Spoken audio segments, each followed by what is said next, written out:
বাংলাদেশের সংস্কৃতি জগতের আকাশ থেকে খসে পড়ল আরও একটি উজ্জ্বল নক্ষত্র। না ফেরার দেশে চলে গেলেন মঞ্চ সারথি আতাউর রহমান। মঞ্চ থেকে টেলিভিশন সবখানেই তার উপস্থিতি ছিল রাজকীয়। তিনি ছিলেন এদেশের নাট্যচর্চাকে আন্তর্জাতিক মানে উন্নীত করার প্রধান কারিগর। শুধু অভিনয় নয়, তিনি ছিলেন একটি প্রজন্মের কাছে নাট্যবিদ্যার জ্যান্ত পাঠ্যপুস্তক। 1941 সালের 18 জুন নোয়াখালীর ফেনীতে জন্মগ্রহণ করেন আতাউর রহমান। মেধাবী এই মানুষটি ঢাকা বিশ্ববিদ্যালয় থেকে মৃত্তিকা বিজ্ঞানে স্নাতকোত্তর ডিগ্রি নিলেও মাটির মমতার চেয়ে মঞ্চের মায়াই তাকে বেশি টেনেছিল। 60-এর দশকের সেই উত্তাল সময়ে তিনি যখন মঞ্চে পা রাখেন, তখন থেকে বাংলাদেশের আধুনিক নাট্যচর্চায় এক নতুন গতির সঞ্চার হয়। আতাউর রহমানকে বলা হয় নির্দেশনার জাদুকর। মঞ্চের সামাজিক দায়বদ্ধতা, মধ্যবিত্তের টানাপোড়েন আর রাজনৈতিক বাস্তবতাকে তিনি যেভাবে সংবেদনশীল ভাষায় ফুটিয়ে তুলেছেন তা ছিল অতুলনীয়। সংলাপ উচ্চারণে তার সেই গম্ভীর অথচ মরমী কণ্ঠস্বর দর্শকদের আচ্ছন্ন করে রাখত। বিটিভির স্বর্ণালী যুগে তার অভিনীত নাটকগুলো আজও মানুষের স্মৃতিতে অমলিন। তিনি কেবল দেশের গণ্ডিতে সীমাবদ্ধ ছিলেন না।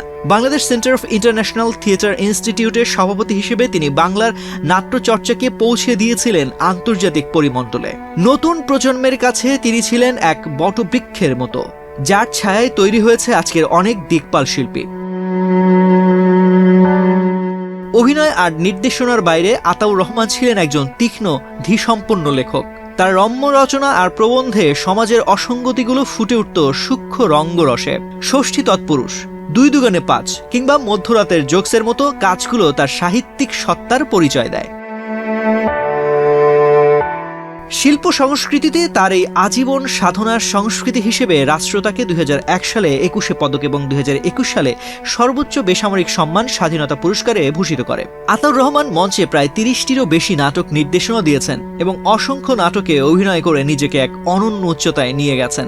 মৃত্তিকা বিজ্ঞানের ছাত্র হওয়া সত্ত্বেও তিনি নাটকের জটিল ব্যাকরণ যেভাবে আয়ত্ত করেছিলেন, তা বর্তমান প্রজন্মের তরুণ শিল্পীদের জন্য এক বিস্ময়কর অনুপ্রেরণা হিসেবে কাজ করে। একজন একনিষ্ঠ সাংস্কৃতিক যোদ্ধা হিসেবে 71-এর মুক্তি সংগ্রামের অবিনাশী চেতনাকে তিনি আজীবন তার প্রতিটি নাট্য ভাষায় অত্যন্ত দরদ দিয়ে লালন করেছেন।